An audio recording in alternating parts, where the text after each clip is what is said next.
sebut tu, ni tak lain tak bukan ni. Ini semua pejuang mujahidin yang ada dalam negara. Ni tuduhan yang melulu. Sama juga di Palestin. Sebab mereka rasakan bahawa Islam ni yang disebut tadi, hak ada pada mereka. Mereka yang ada pemerintahan Islam yang tidak radikal, yang tidak ekstremis, yang tidak fundamentalis. Mereka anggap bahawa mereka yang betul. Sedangkan orang yang nak menghidupkan hukum hakam yang ada dalam Quran dan nak meninggikan syiar dan nak meletakkan yang disebut Quran dan hadis sebagai konstitusi perlembagaan pemerintahan negara, mereka tuduh orang ni orang yang bertindak atas dasar radikal, ekstrim dan fundamentalis. Orang ni perlu dinyahkan. Ini yang disebut ni, hadirin sekalian.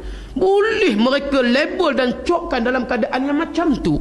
Sedangkan tidak ada apa-apa. Pejuang nak berjihad di Palestin, patut bagi laluan. Kamu daripada mana? Indonesia, baik, masuk. Kamu daripada mana? Malaysia, masuk. Jadi itu sepatutnya. Maka tindakan Presiden Hosni Mubarak semakin dibenci, dan kebangkitan Islam, Islamic revivalism, kebangkitan Islam itu semakin nampak ditonjolkan oleh umat Islam, termasuklah di negara kita. Nampak dah hadirin sekalian, yang muda hari ni pun dah suka Islam dah, walaupun ada yang tak semayang lagi, tak apa ya. Kita tengok semangat Islam tu dah cantik dah. Hormat ulama, tengok Tuan Guru ni Aziz ya, tengok bagus orang tua ni, nampak ya, walaupun tak semayang lagi, tapi depa hormat, depa tahu kebenaran dan keadilan. Sebab orang-orang yang macam ni lah yang tidak ada kepentingan apa-apa, melainkan mereka nak menegakkan hukum hakam dan mereka nak menegakkan syiar dan meletakkan Islam, agama yang tinggi daripada agama yang lain. Mudah-mudahan semangat yang ada menjadikan sebagai satu permulaan perintis untuk kebangkitan Islam bermula daripada arah Asia Tenggara, sama ada Indonesia bermula dulu ataupun Malaysia mula dulu,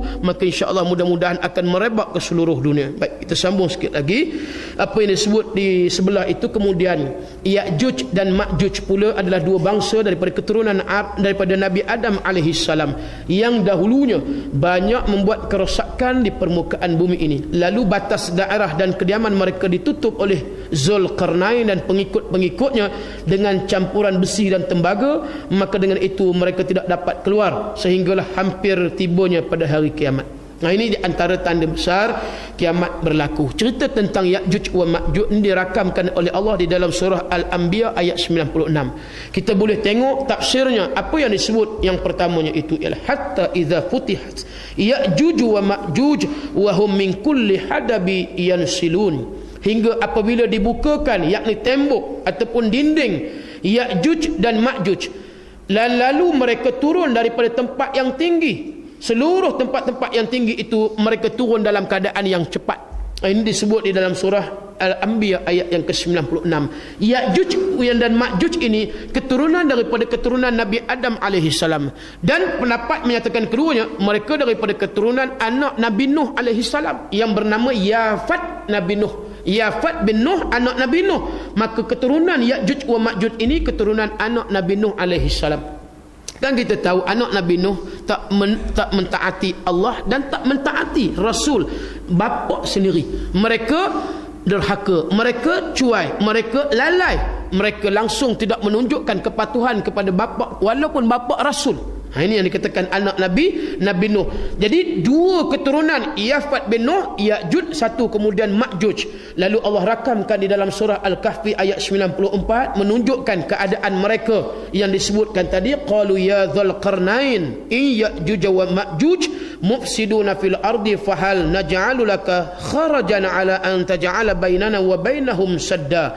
Mereka berkata, wahai Zulkarnain, sesungguhnya Ya'juj dan Ma'juj itu orang-orang yang membuat kerosakan di muka bumi, maka dapatkah kami memberikan suatu pembayaran kepada kamu supaya kamu membuat dinding di antara kami dan mereka. Ini seruan daripada penduduk ketika itu, masyarakat yang melihatkan Ya'juj ini maknanya orang.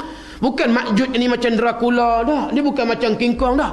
Ya'juj wa Ma'juj ni macam kita dengar binatang ke apa benda dah. Dia ni manusia yang buat kerosakan di zaman Zulkarnain. Maka seruan yang datang itu daripada manusia. Wahai Zulkarnain, sekiranya kamu nak pembayaran, Zulkarnain tu kira pahlawan, panglima hebatlah masa tu. Kalau kamu nak sedikit bayaran ataupun banyak bayaran, semata-mata kami nakkan kamu buat satu dinding, tembok, supaya Ya'juj dan Ma'juj ini tak boleh keluar, dikepung dan mereka tak buat kerosakan dan tak buat kejahatan. Itu yang disebut oleh Allah. Lalu didindingkan dan mereka berada dalam tembok yang dibuat daripada apa dia? Dibuat dengan campuran besi dan tembaga. Maka dengan itu mereka tidak dapat keluar sehinggalah pada hari kiamat. Bila mana tanda kiamat yang disebut tadi, mislah hadhihi, Nabi buat tunjuk macam tu, ada lubang. Dinding yang hari ni ditutup. Disebut tadi Ya'juj wa Ma'juj sudah nampak sedikit. Kemudian bila nak kiamat lagi besar. Lalu keluarlah Ya'juj wa Ma'juj, itu tanda besar. Seperti mana Dajjal punya perangai merosakkan habis orang baik di atas muka dunia, maka mereka keluar. Dan tafsir Ibnu Katsir menyatakan bahawa keluar mereka lalu mereka pergi ke arah Turki. Ini antara yang disebut tafsirnya. Mereka keluar, mereka pergi ke arah Turki, merosakkan habis semua tanaman-tanaman, kemudian mereka rosakkan manusia yang beriman kepada Allah Subhanahu wa taala. Itu cerita tentang tanda akhir zaman yang dikatakan Ya'juj wa Ma'juj. Jadi kita kena yakin, kita kena percaya betul-betul bahawa ini sebab daripada Quran satu, kemudian Nabi sebut di dalam hadis muttafaqun alaih. Jadi antara itulah tanda yang akan menyebabkan kiamat berlaku, ataupun tanda yang pasti dan menandakan bahawa dunia ini semakin hampir dengan kiamat, dan musnahnya dunia itu menandakan bahawa tidak ada lagi amal ibadat dan tidak ada lagi taubat dan ampun daripada Allah, daripada manusia kepada Allah dan Allah kepada manusia. Jadi insya-Allah mudah-mudahan hadis yang kedua ini memberi satu pengajaran yang banyak dan memberi pendidikan yang baik kepada kita. Jadi kita tangguhkan dulu hadis kita yang kedua, kita sambung hadis yang ketiga insya-Allah pada kuliah bulan depan di bawah tajuk seluruh dunia datang mengerumuni dunia Islam. Ini pun di antara tajuk yang menarik sebagai satu tanda dunia akhir zaman, ya. Apa yang diceritakan nanti insya-Allah kita akan panjang dan kita akan huraikan. Aqulu qawli hadza wa astaghfirullahal azim li wa lakum. Wassalamualaikum warahmatullahi wabarakatuh. Bismillah.